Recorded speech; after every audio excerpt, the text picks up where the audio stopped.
Nakakataan tayo.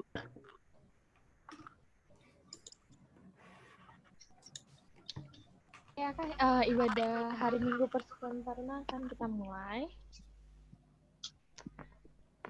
Shalom kakak-kakak dan teman-teman Taruna, apa kabar? Salam Kak Dinda dan adik-adik. Shalom.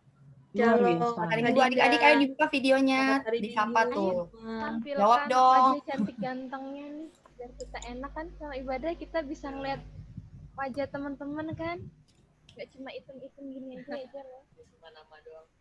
Tunjukkan ketampananmu dan kecantikanmu. Bergaya ya. Di ibadah IHMPT 25 April ini, mari kita sama-sama bersiapkan diri, kita menaikkan satu pujian dari Kidung Jemaat 4, Hai Mari Sembah.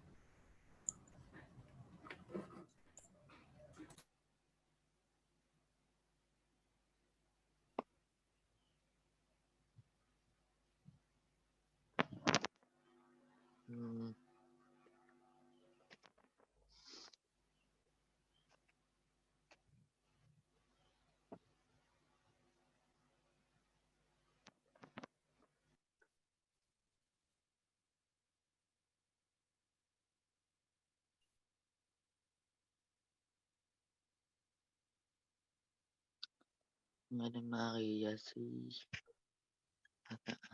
Dulu. Mantap. Maria.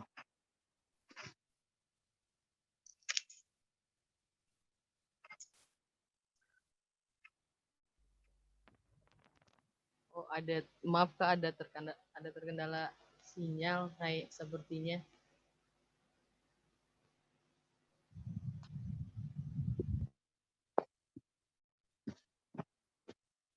Oke, Jel.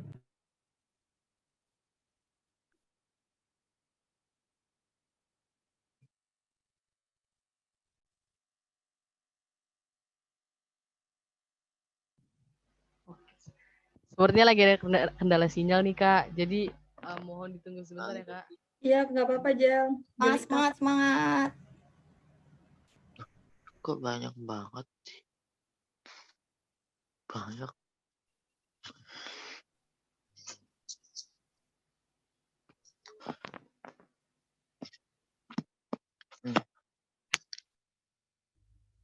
Nah, banyak di Rene, ada Maksi. Jadi saya gini sih. Nggak ada di sini ya. Aku udah demot dulu deh. Demot mana ya?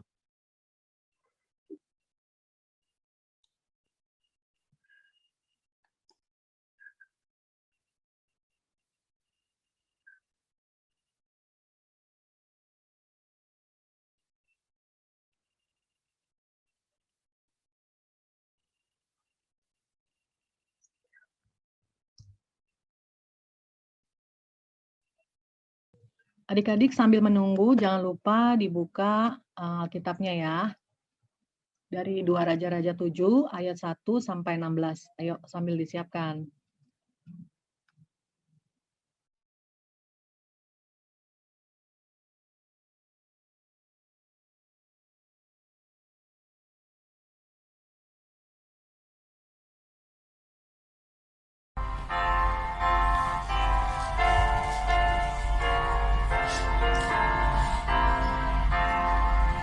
Hai mari sembah Yang Maha Besar, nyanyikan syukur dengan bergema, perisai umatnya Yang Maha Esa, mulia namanya tak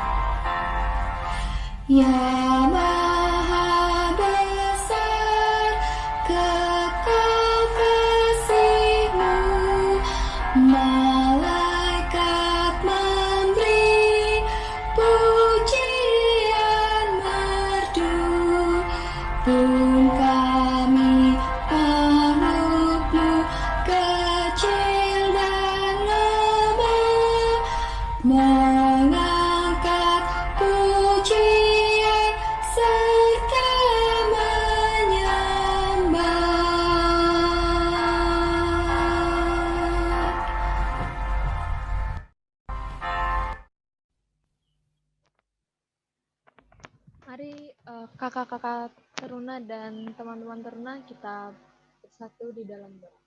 Mari kita berdoa. Allah Bapa yang bertata dalam kerajaan surga, terima kasih ya Bapa.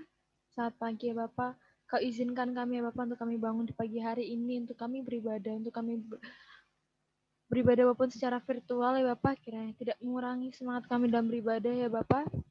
Ya Bapa, berkatilah ibadah ini ya Bapa dari awal pertengahan hingga akhirnya. Walaupun banyak terkendala ya Bapa, tapi kiranya ibadah ini hanya berjalan seturut dan sekehendak-Mu saja ya Bapa.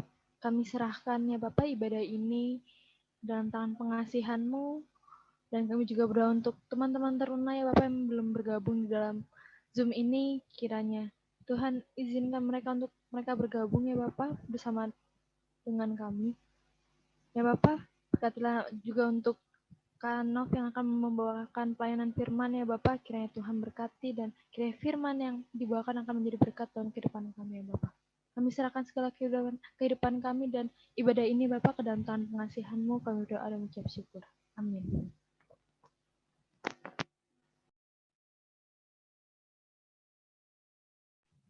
Baik adik-adik dan kakak Teruna, saat pembimbing pada minggu pagi hari ini diambil dari Amsal 3 ayat 5-6.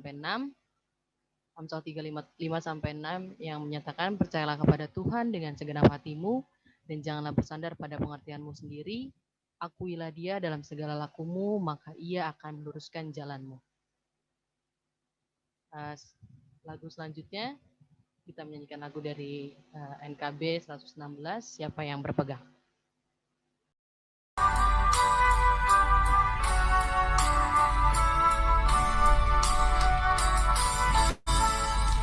Siapa yang berpegang pada sabda Tuhan dan setia mematuhinya, hidupnya mulia dalam cahaya bakar, bersekutu dengan Tuhannya. Percayalah dan pegang sabdanya, hidupmu dalam Yesus sungguh bahagia.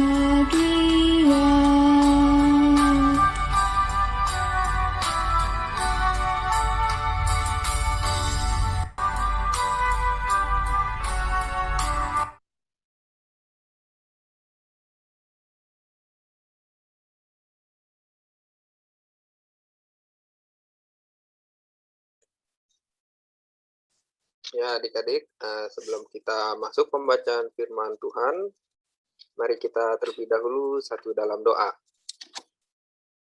Puji syukur ya Tuhan Yesus, kami hantarkan kepadamu, Kaulah yang memberi karunia tanpa batas kepada kami, sehingga memampukan kami untuk mengikuti IHMPT pada pagi hari ini.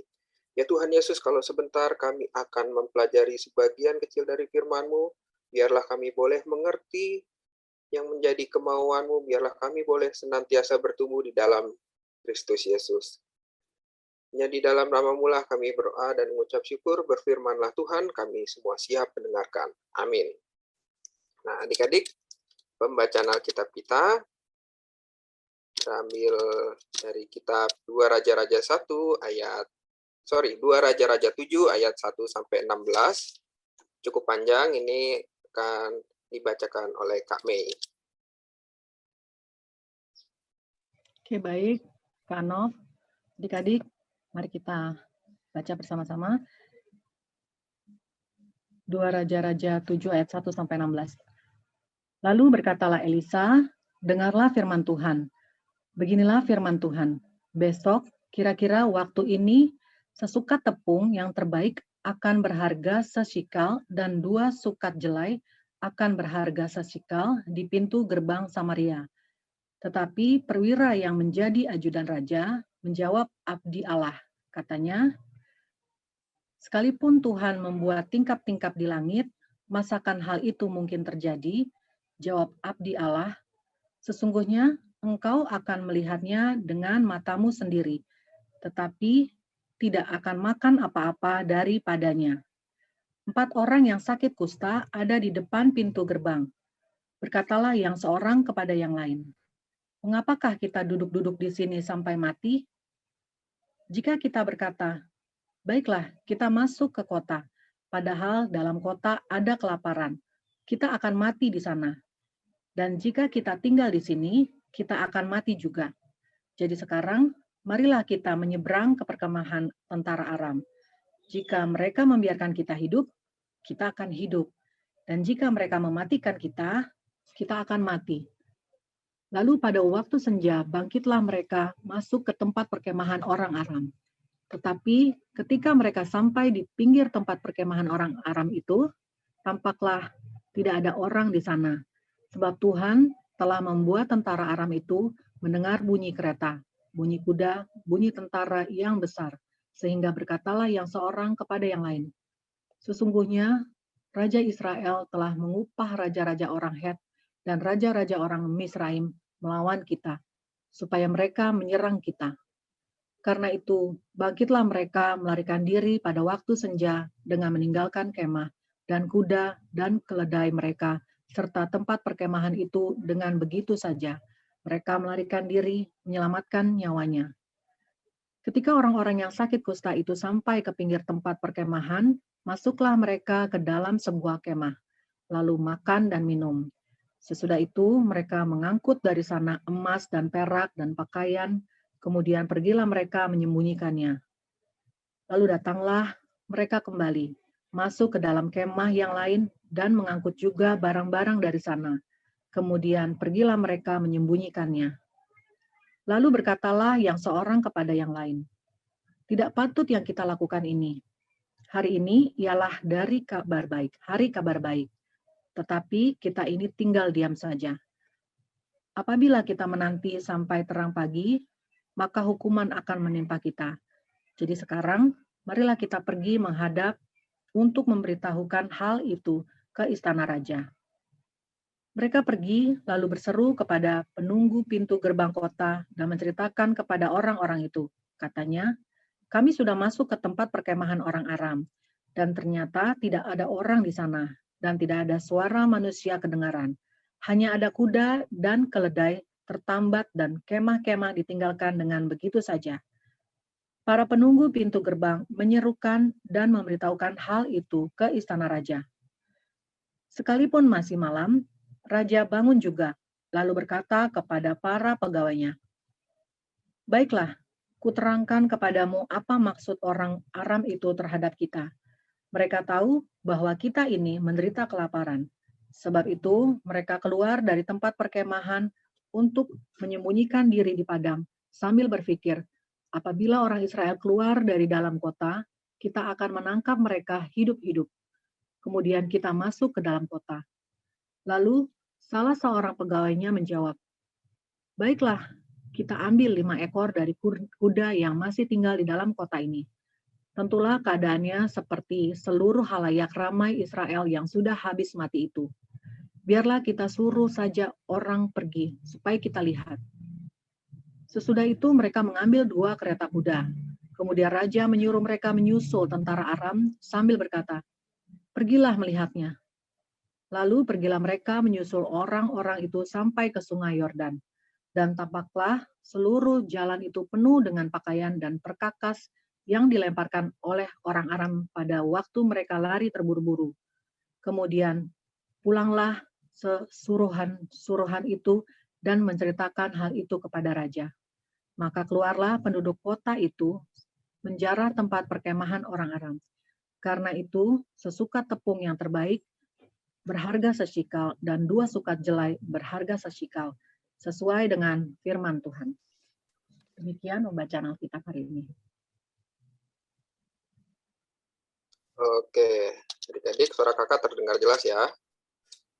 Oke, pertama-tama kakak mau ngucapin terima kasih karena adik-adik semua mau mendengarkan suara Roh Kudus, dorongan Roh Kudus untuk mau mengikuti HMPT hari ini.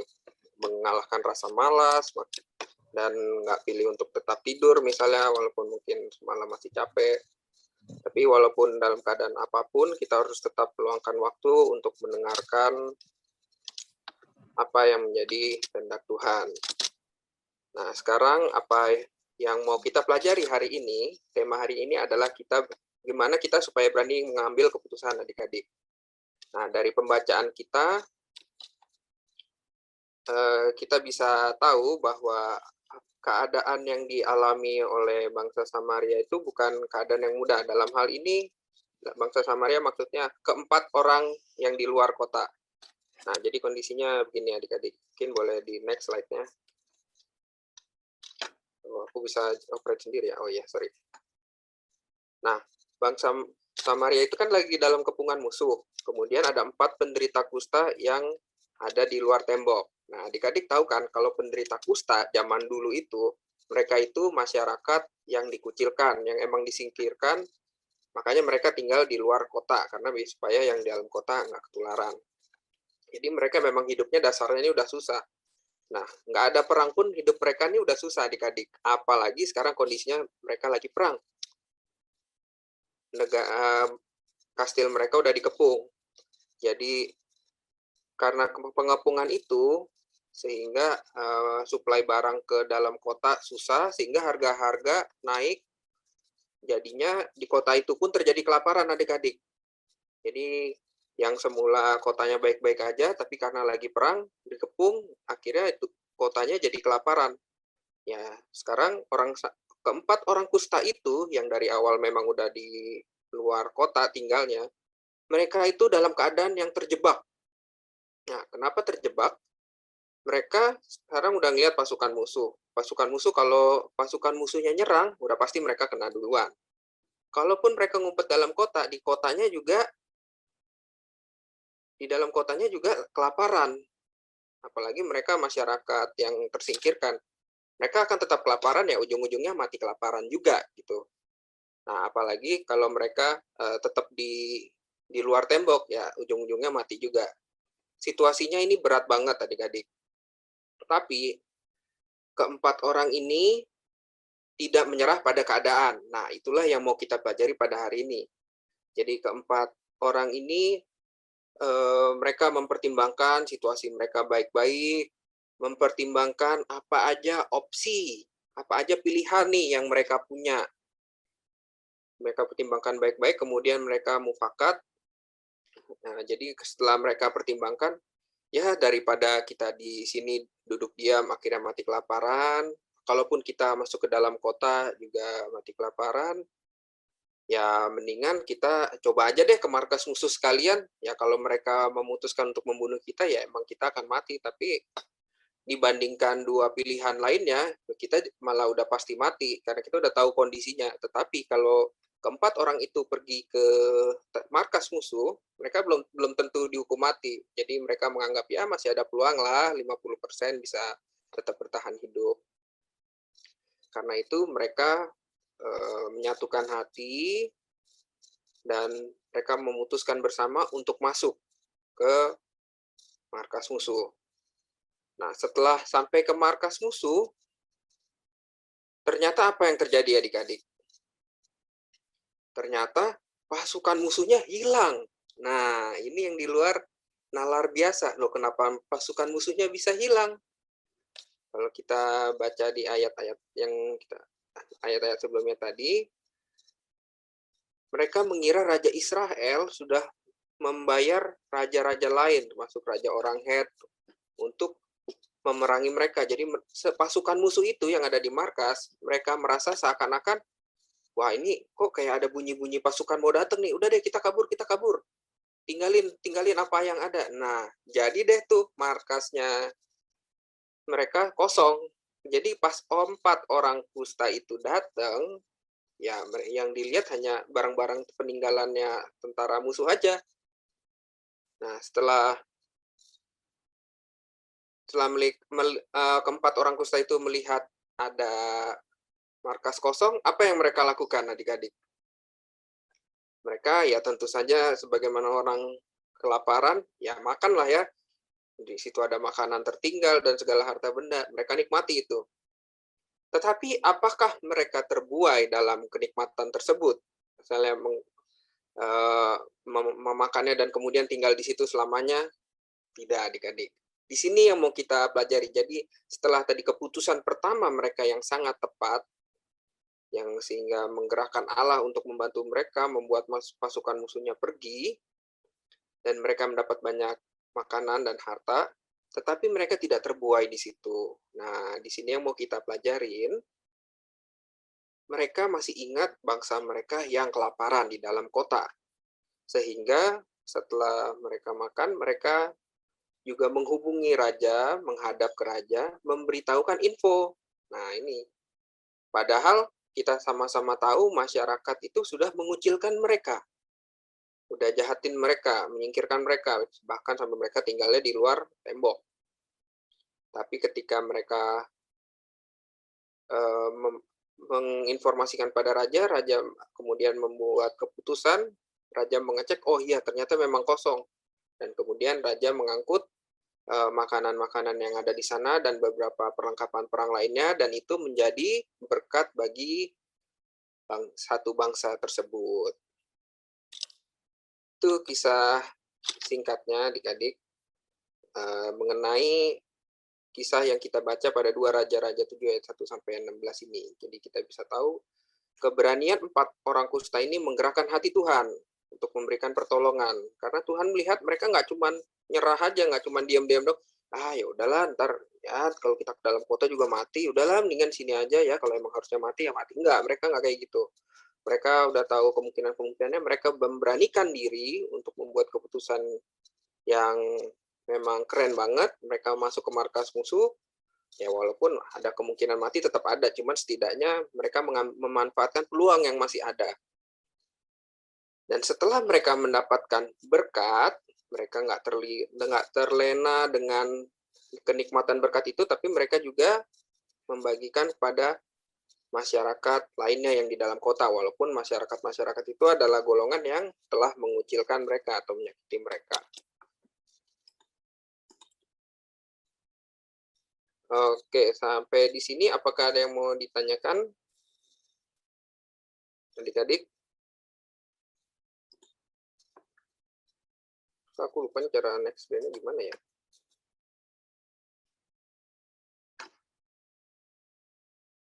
Nah, nilai-nilai apa aja nih yang bisa kita pelajari adik-adik dalam kisah ini? Yang pertama itu hati berpengharapan. Jadi, walaupun situasinya lagi susah, keempat orang kusta itu nggak menyerah. Ya, mereka tetap menganalisis keadaan mereka mempertimbangkan opsi A, opsi B, opsi C, dan kemudian mereka memiliki kesatuan hati. Jadi setelah membuat keputusan, ya mereka jalaninnya sama-sama. Ini poin kedua, kesatuan hati. Jadi sehati, sepikiran, dan sepenanggungan. Jadi kalaupun hasilnya apapun, misalnya katakanlah ternyata pasukan musuhnya ada lah masih di markas, ya mereka nggak akan saling nyalain, lu sih nyuruh gua ke sini, tapi karena mereka emang udah sepakat dari awal, oke, kita akan menjalankan perintah pilihan yang ini dan kita menjalani sama-sama, dan apapun yang terjadi ya nggak saling salah-salahan. Itulah kesatuan hati. Walaupun mungkin dalam proses pembuatan keputusannya bisa aja nggak ada masukan-masukan, ide-ide yang berbeda. Tetapi ketika sudah dijalankan, ya itu dengan kesatuan hati. Apapun hasilnya, ya tetap jalankan sama-sama. Bukan kalau ternyata hasilnya salah, terus kemudian jadi salah-salahan. Lu kan gue udah bilang. Nah, kayak gitu-gitu. Itu tidak mencerminkan kesatuan hati. Nah, kemudian satu lagi, ini menampakkan kasih, ini jelas sekali. Masyarakat sudah mengucilkan mereka, menganggap mereka warga negara yang, ya, udah penyakit kusta, pasti lu karena dosa nih, lu banyak dosa sih, lu udah dikutuk, udahlah jauh-jauh lu. Tapi ketika mereka mendapatkan berkat, ternyata mereka nggak lupa sama bangsanya.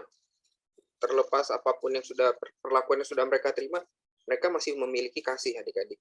Dan ini yang harus kita contoh. Kita seringkali, ya yang paling susah memang mengasihi orang yang sudah menyakiti kita. Itu susah, dan semakin lama kita jalani juga itu tidak menjadi semakin mudah juga. Karena walaupun Tuhan Yesus bilang kalau dinampar pipi kiri kasih pipi kanan, atau ya secara di mulut gampang, tapi itu bukan hal yang mudah. Dan mengasihi orang yang sudah menyakiti kita itu adalah tantangan. Tapi kita yang sudah dipersenjatai dengan Roh Kudus, seharusnya kita sudah dimampukan adik-adik. Jadi nih misalnya suatu saat, misalnya adik-adik dulu pernah dibully waktu SMP. Nah kemudian pas sudah ya serang 5 tahun kemudian kalian udah mau lulus SMA, ketemu lagi sama tuh orang. Sekarang badan kalian udah lebih gede gitu kan. Waktu itu badan dia mungkin gede duluan, sekarang kalian udah gede juga. Akankah kalian masih harus hitung-hitungan atau balas dendam atau masih musuhin dia gitu kan? Nah, disitulah nilai yang harus kita pelajari, bahwa kalau memang kita memiliki kasih, ya kita nggak mendendam. Walaupun kita mungkin nggak lupa dulu dia pernah ngapain kita, pernah jahatin apa sama kita, tapi atau mungkin dia pernah ngianatin kita, cuman ya kalau kita punya kasih, walaupun kita mungkin nggak lupa, tapi kita nggak membalas hal-hal seperti kita tetap mau berteman dengan dia. Kita mau tetap melakukan hal-hal yang berkaitan dengan kasih. Mau berteman lagi, mau berkomunikasi lagi, bahkan ya memang bisa aja menjadi teman baik lagi. Nah, boleh next lagi, Kak.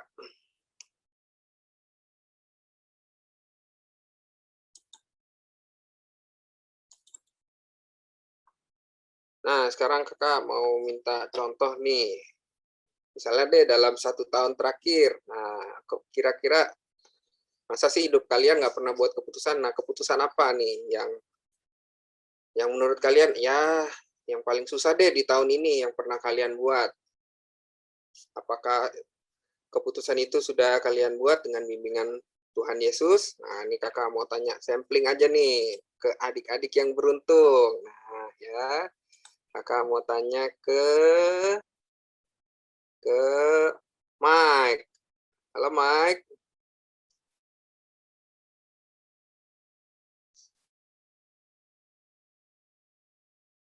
Mike, kakak mau tanya dong. Yang setahun kemarin atau yang sebelum-sebelumnya juga nggak apa-apa. Keputusan sulit apa nih yang pernah Mike buat?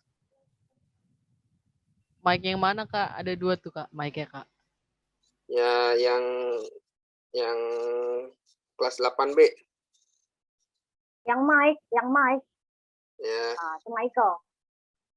Panggilnya Michael. Dia bisa bedain. Ya, Mike. Boleh buka kameranya, Dek?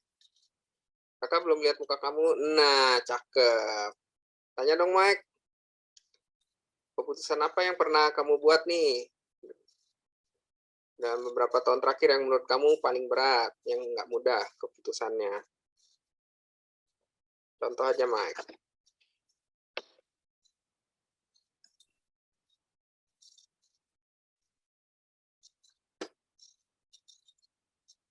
Halo? Halo, Mike. Terdengarkah? Di-mute nggak tuh? Di-mute nggak tuh dia? Mike masih ke-mute. Coba di-unmute dulu deh.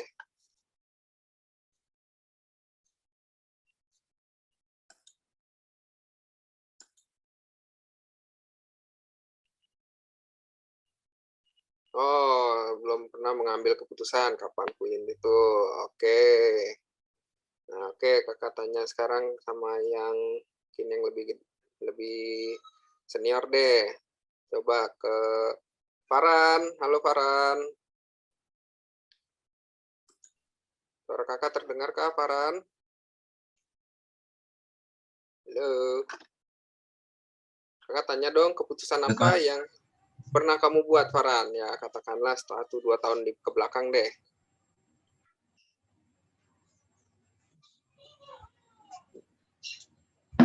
Keputusan ya, Kak? Pilihan deh, kalau nggak ngerti keputusan, pilihan. Pilihan apa yang pernah kamu buat? Kayak contohnya kan, tadinya kan saya mau ketemu sama saudara gitu, cuma lagi takut corona gitu, akhirnya ya milih jangan dulu deh. Akhirnya walaupun udah kangen sama saudara, tapi tetap memutuskan untuk nggak dulu deh, tahan karena corona, ikut himbauan pemerintah ya. Ya sama apa namanya sempat ketemu sih, cuma benar-benar pakai masker gitu, jaga jarak. Oke, membuat pilihan untuk menerapkan protokol kesehatan dengan tertib. Oke. Dan ketika membuat keputusan itu dengan bimbingan Tuhan nggak, Farhan? Ada Kak, ya rasa kasihan juga ntar kan takut corona Karena COVID Tuhan kan. yang menggerakkan kita untuk berempati. Karena Tuhan menggerakkan kita, oh kalau saya kena, bisa-bisa orang di rumah saya juga kena. Oh kalau saya nggak hati-hati, mungkin saya bisa jadi pembawa gitu kan. Oke, makasih Farhan untuk jawabannya. Nah, kakak mau minta satu contoh lagi kali ini dari cewek ya. Kita akan coba tanya ke Alia. Halo Alia. Halo Kak, Nah, kakak mau tanya dong, pilihan apa yang sudah pernah kamu buat dalam setahun terakhir ini? baru-baru ini sih Kak, Apa tuh? kan tahun ini kan saya masuk SMK kan Kak. Mm-mm. Nah, karena tahun ini pilihannya pakai umur, saya ragu antara masuk SMK sama SMA. Oke, pakai apa pilihannya? Kakak belum terupdate malah. Umur. Oh, umur. Umur saya masih 15 tahun, jadi masih muda banget, nggak bisa masuk SMA Kak. Oh gitu. Wow. Nah, Itu makanya ini berita baru saingannya buat kan, kakak. ya saingannya kan banyak kan Kak. Mama saya suruh bikin keputusan antara masuk swasta atau enggak masuk SMK. Karena pilihannya tuh dikit katanya masuk situ. Oke, Rata-rata oke. pada ngejarnya yang SMA itu. Iya, ya. Terus akhirnya kamu memutuskan untuk Masuk SMK karena umur. takut ngebebanin apa namanya?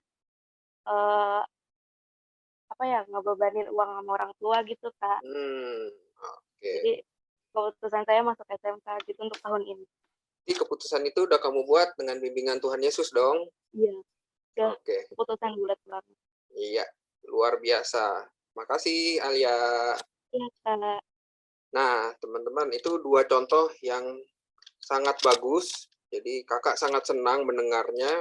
Berarti adik-adik ini udah menjalankan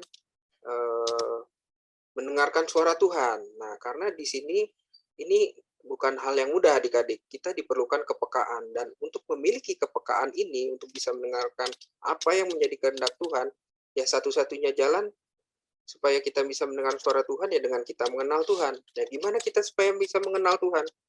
Ya dengan rajin berdoa, baca Alkitab, ya ikut IHMPT salah satunya supaya kita semakin lama semakin bisa memahami apa sih yang maunya Tuhan itu, arahnya Tuhan kepada kita tuh seperti apa. Karena mungkin semakin lama ini akan semakin paham sejalan dengan bertambahnya usia adik-adik. Tapi Tuhan itu bisa bekerja dengan cara yang berbagai macam adik-adik. Dengan berbagai caranya yang luar biasa. Dan satu dengan yang lainnya mungkin bisa berbeda. Jadi kalau kita bertanya dengan teman kita, mungkin Tuhan bekerja dengan suatu cara yang sama-sama keren, sama-sama yang hebat. Bagaimanapun juga ya kinerja Tuhan itu tidak perlu kita pertanyakan, apalagi kita hanya manusia. Tapi bisa jadi Tuhan bekerja dengan cara yang berbeda-beda. Ada yang mungkin dengan keputusan masuk SMK kemudian bisa menyelesaikannya dengan lebih baik dan masa depannya juga lebih baik, sangat ada. Jadi apapun yang sudah kita putuskan bersama Tuhan, itu adik-adik nggak usah takut lagi. Kalau udah merasa yakin memutuskan itu bersama dengan Tuhan, apapun kesulitannya, adik-adik pegang nama Tuhan Yesus, itu akan selalu ada jalan. Memang nggak ya, belum tentu selalu mudah adik-adik. Nggak berarti kalau udah ya ini kan keputusannya aku buat bersama Tuhan Yesus, pasti gampang lah. Nggak gitu juga. Cuman Tuhan Yesus memang pasti akan kuatkan kita. Jadi misalnya nanti ada pergumulan, misalnya ada teman-teman yang jahil atau yang nggak ngenakin, pasti adik-adik juga akan dimampukan bagaimanapun caranya supaya bisa tetap selesai sekolah, lulus dengan nilai yang baik.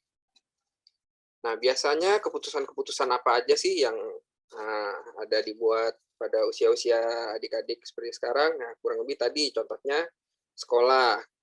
Memilih sekolah, mau masuk SMA atau SMK, atau mungkin mau sekolah yang A atau sekolah yang B, pasti banyak pertimbangannya itu.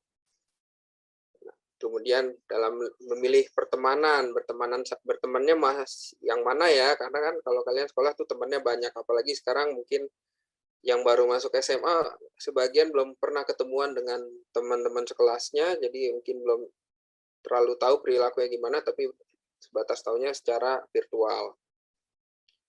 Nah, ini menjadi tantangan tersendiri di zaman sekarang. Belum lagi biasanya juga ada membuat keputusan mau barang seperti apa aja yang mau minta dibeliin sama orang tua. Nah, walaupun pastinya adik-adik udah memperhitungkan juga, mungkin nggak semua keuangan orang tua kita sama ya.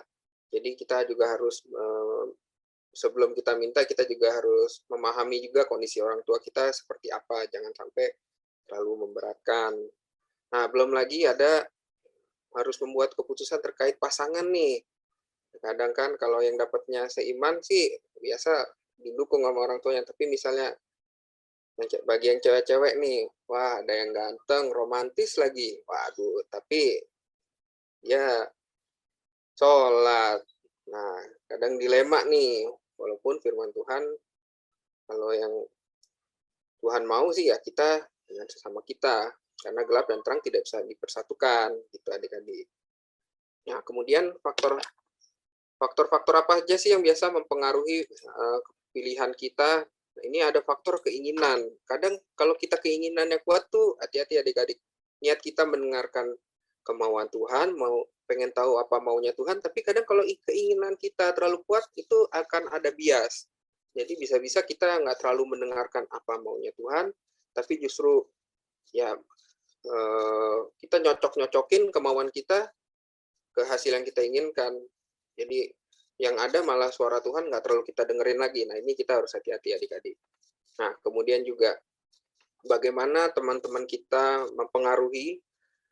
Mungkin adik-adik kan biasa minta masukan ke teman. Nah, ini ya hal yang wajar, cuman kita juga harus tahu siapa teman-teman kita.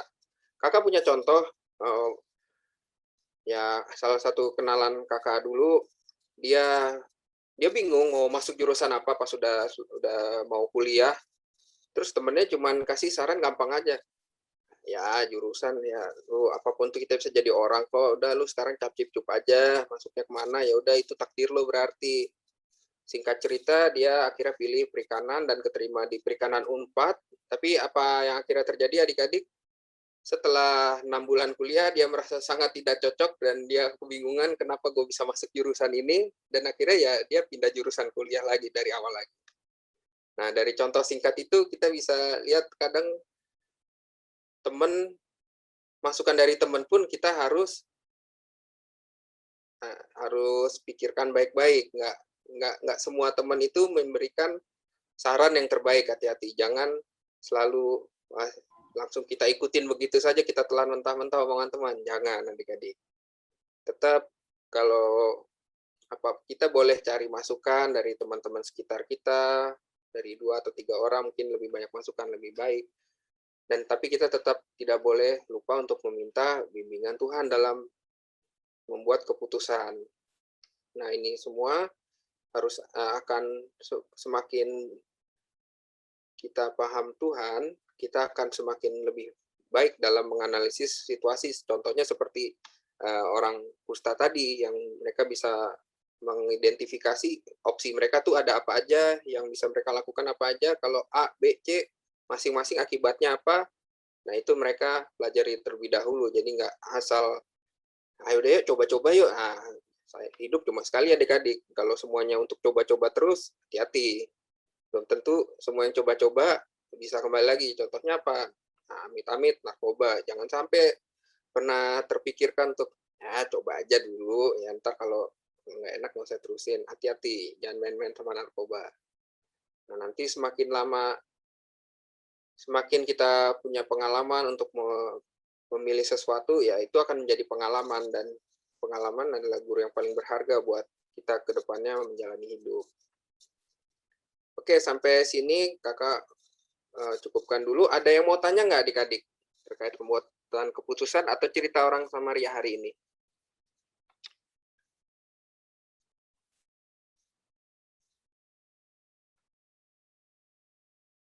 Ayo, ada yang mau tanya? Kita masih punya waktu kok.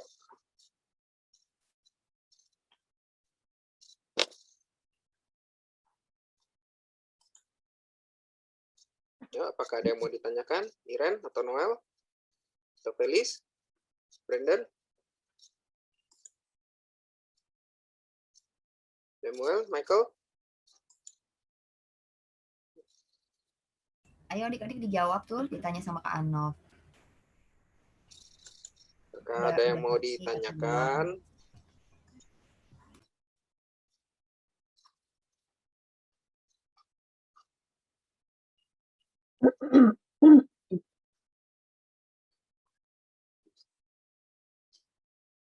Oke, ada yang mikir rusak ya.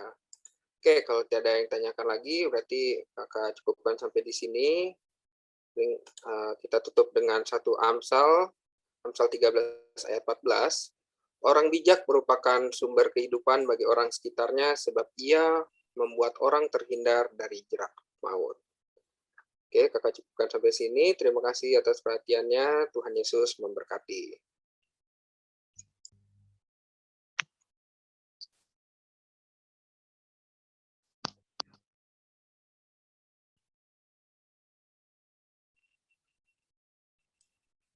Kita akhiri pembacaan dan renungan kita pada pagi hari ini dalam doa. Bapa yang Maha Kasih, terima kasih Tuhan atas rahmat-Mu. Kami boleh mempelajari satu hal lagi, satu bimbingan lagi untuk memperbaiki hidup kami Tuhan, bagaimana kami harus membuat keputusan. Tuhan Yesus yang merupakan sumber kebijaksanaan, kiranya senantiasa membimbing kami Tuhan dalam setiap keputusan yang kami buat dalam kehidupan kami, supaya Roh Kudus bisa bersuara dan hasil yang kami buat adalah hasil yang terbaik serta sesuai dengan kehendak Tuhan Yesus. Kuatkan kepekaan kami Tuhan, karena itu bukanlah hal yang mudah. Biarlah Tuhan Yesus yang lebih banyak berbicara dalam diri kami dan kami bisa menjalankan dengan sebaik-baiknya, sehingga kami dapat selalu bertumbuh di dalam nama Yesus Kristus. Amin.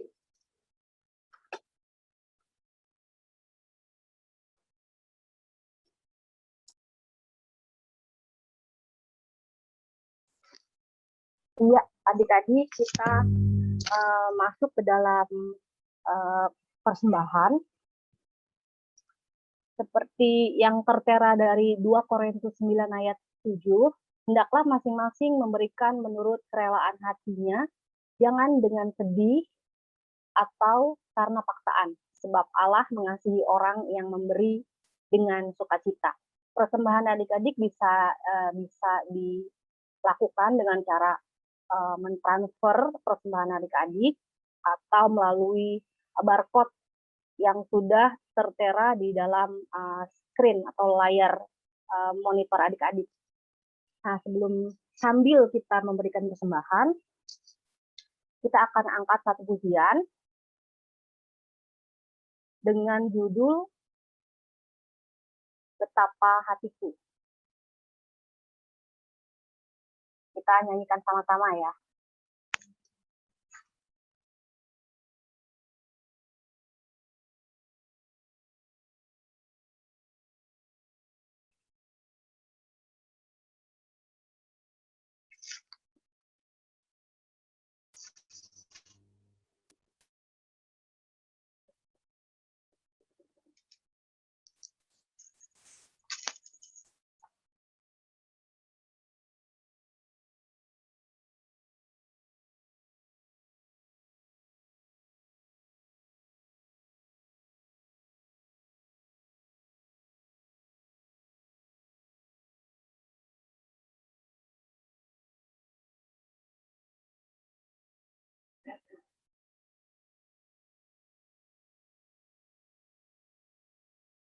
Tunggu sebentar ya adik-adik.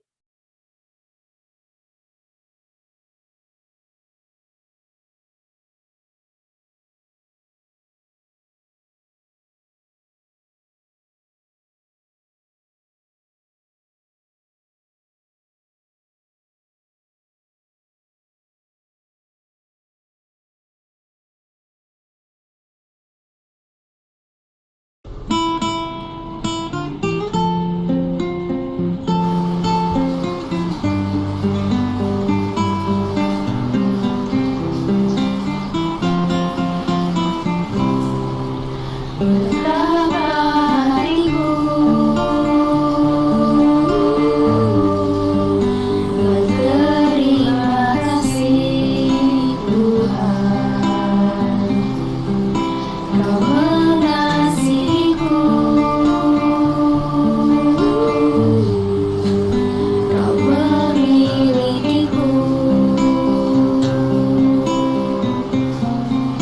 Hanya ini Tuhan persembahanku, segenap hidupku, jiwa dan ragaku, sebab tak kumiliki harta kekayaan yang cukup berarti untuk ku persembahkan. Hanya ini Tuhan permohonanku, terimalah Tuhan persembahanku, pakailah hidupku sebagai alatmu seumur hidupku.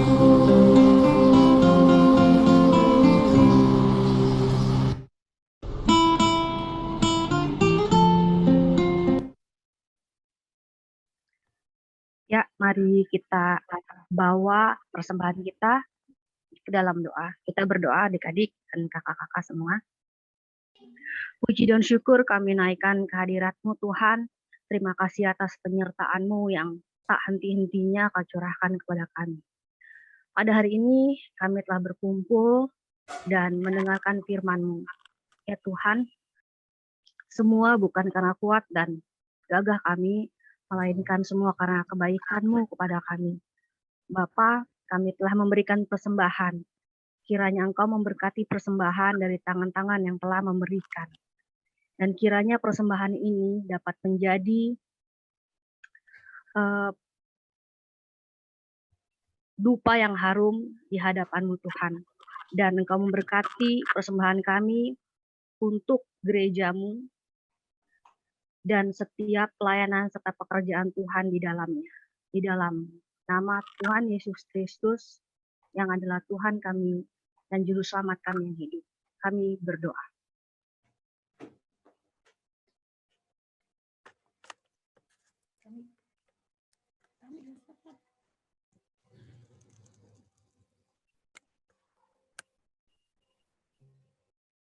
Mari kita satu dalam doa syafaat. Kita berdoa.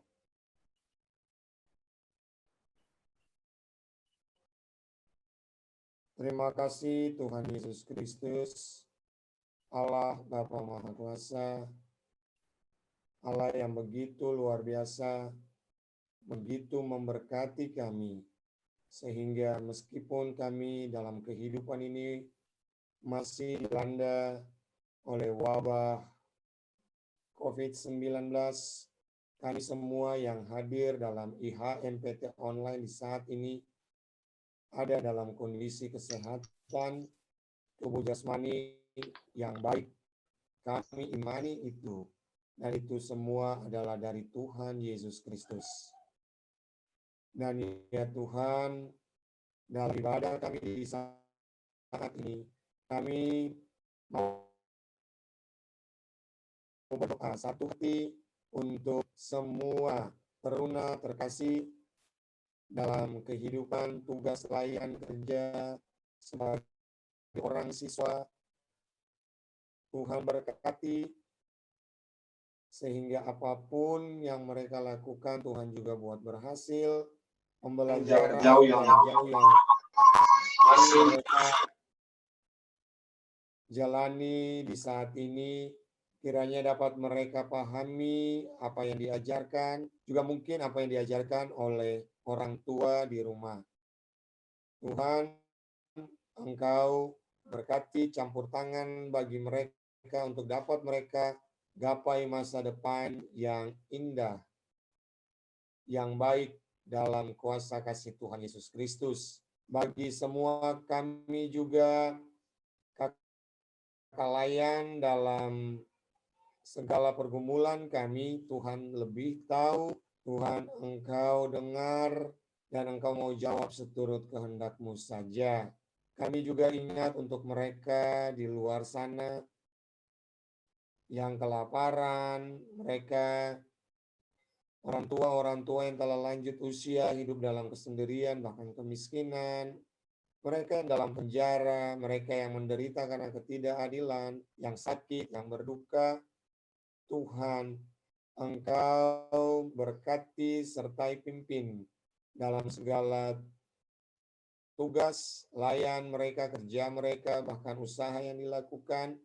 Dan Tuhan, Engkau mau jadikan kami sebagai saluran kasih-Mu bagi sesama kami yang memerlukan. Tuhan Yesus, kami juga mau berdoa bagi para dokter, perawat, mereka yang kerja berhadapan langsung dengan para pasien COVID-19 dimanapun. Tuhan, Engkau lindungi sehingga mereka boleh tetap sehat dan dicukupi oleh kuasa Tuhan apa yang mereka perlukan. Kami juga ingat mereka yang terpapar COVID-19 dalam kelemahan tubuh, baik yang mungkin tanpa gejala atau dengan gejala yang berat sekalipun. Tuhan, Engkau sembuhkan oleh kuasa-Mu, karena jika Engkau mau untuk mereka sembuh, mereka pasti sembuh. Dan kami juga imani bahwa kuasa Tuhan yang jauh lebih besar itu dapat Engkau nyatakan untuk pandemi ini boleh berlalu. Dan biarlah semua terjadi seturut dengan kehendak Tuhan Yesus saja. Begitupun proses pengembangan obat, vaksin, dan proses vaksinasi sendiri untuk melawan COVID-19.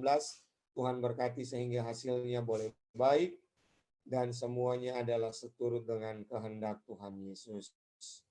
Ya Tuhan, kami mau berdoa untuk segala program kerja anggaran GPIB Fata Jakarta yang saat ini disusun dan dalam proses pengesahan untuk dapat dijalankan dalam program kerja anggaran 2021-2022. Semua yang mengambil bagian di dalamnya boleh dapat menjalaninya dengan baik.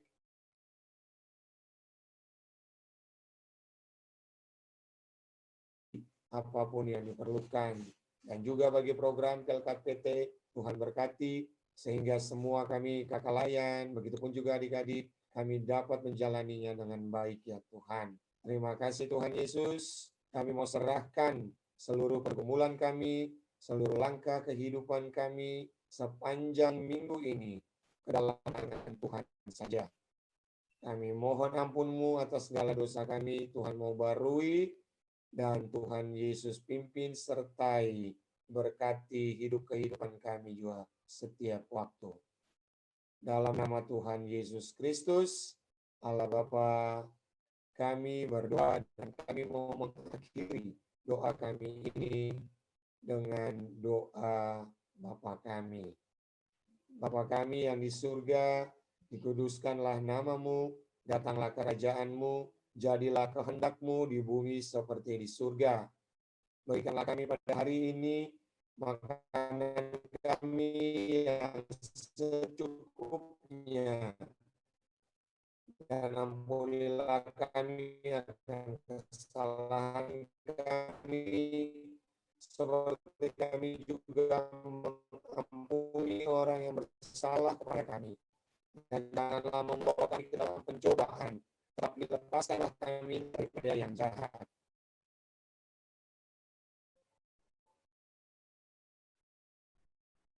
Karena Engkaulah yang mempunyai kerajaan dan kuasa dan kemuliaan sampai selama-lamanya. Amin.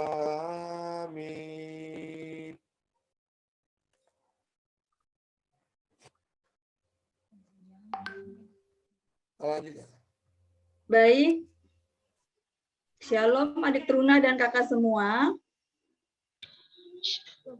Warta teruna pada hari ini adalah, kakak mau kasih warta teruna sebentar ya.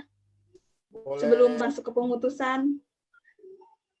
Boleh dong, Bude. Ya, pada tanggal 1 Mei, kalau adik-adik punya kalender GBIB FHATA di rumah, lihat di kalender, 1 Mei adalah HUT PT GBIB FHATA. Dan kita akan merayakan pada hari Minggu tanggal 2 Mei di ibadah live streaming di GBIB FHATA. Jam 8 pagi. Jadi minggu depan tidak ada IHMPT adik-adik ya. Kita akan beribadah bersama dengan jemaat live streaming di YouTube channel GBIB FHATA. Baik.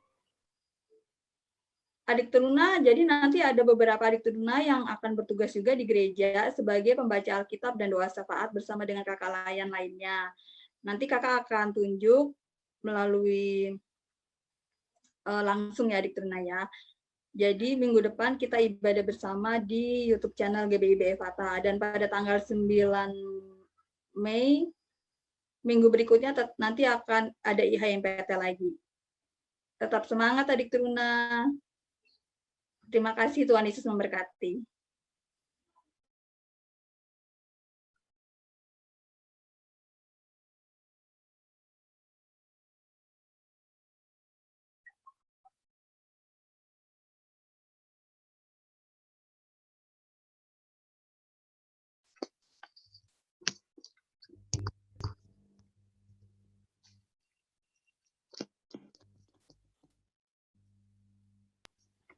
Kita akan masuk dalam pengutusan. Kita menyanyi bersama Kidung Jemaat 396 Yesus Segala-galanya.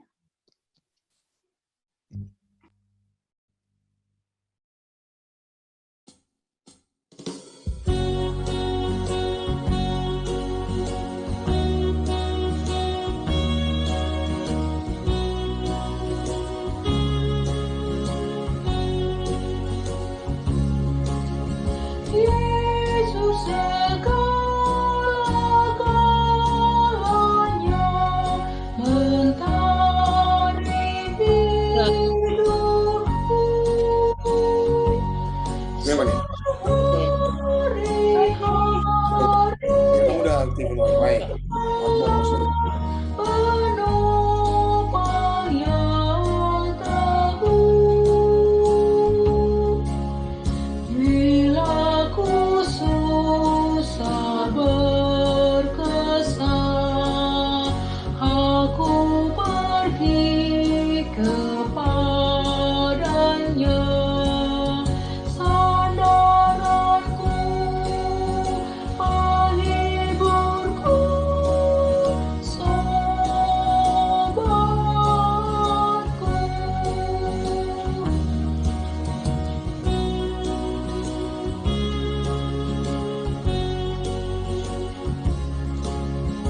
Yesus segala-galanya, kawanku abadi. Setiap datang padanya, berkatnya diberi. Surya dan hujan berselang, hasil tanaman dan kembang, semuanya karunia sobatku.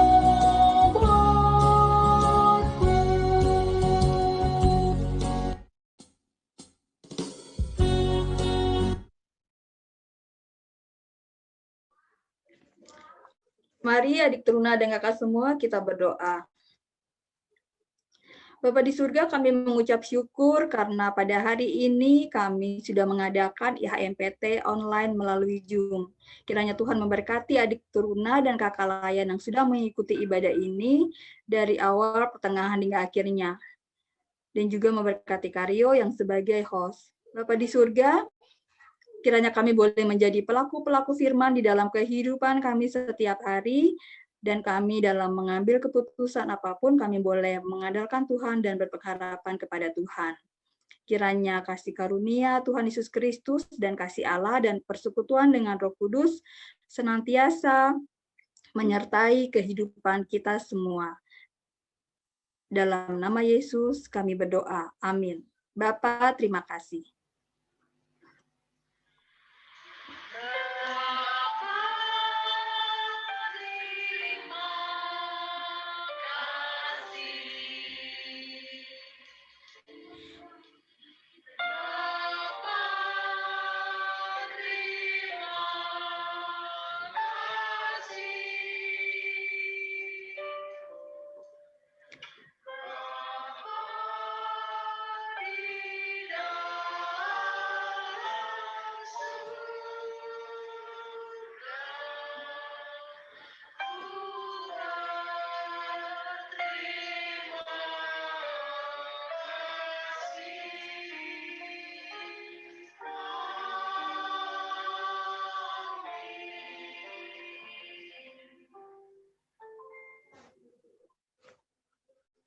Selamat hari Minggu adik Truna dan kakak semua. Sehat-sehat ya.